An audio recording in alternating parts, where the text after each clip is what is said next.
మే 27, 2025 నాటి తెలుగు పంచాంగ వివరాలను ఈ కథనంలో చూడవచ్చు. తిథి, నక్షత్రం, యోగం, కరణం, అమృతకాలం, దుర్ముహూర్తం వంటి ముఖ్యమైన వివరాలను తెలుసుకోండి. పంచాంగం ప్రకారం పంచాంగంలో 5 ముఖ్యమైన అంశాలు ఉంటాయి. అవి తిథి, వారం, నక్షత్రం, కరణం, యోగం. భవ తదితర కరణాలు 11 ఉంటాయి. తిథిలో సగభాగంగా వీటిని లెక్కిస్తారు. 2 కరణాలు ఒక యోగం.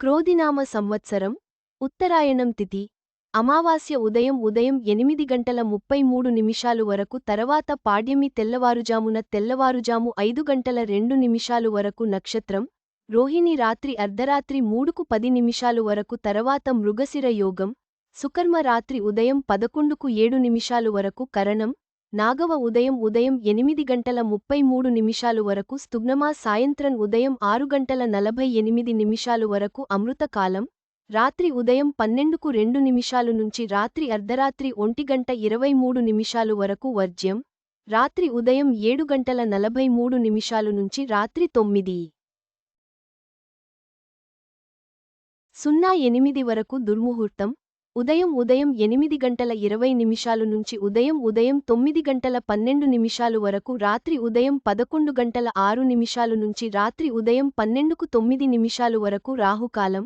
మధ్యాహ్నం తెల్లవారుజాము 3:27 నుంచి సాయంత్రం తెల్లవారుజాము 5:04 వరకు, యమగండం, ఉదయం 9:01 నుంచి ఉదయం 10:36 వరకు. ఈ పంచాంగ సమాచారం మీకు ఉపయోగకరంగా ఉంటుందని ఆశిస్తున్నాము. శుభకార్యాలను అనుకూల సమయాల్లో చేపట్టడం మంచిది.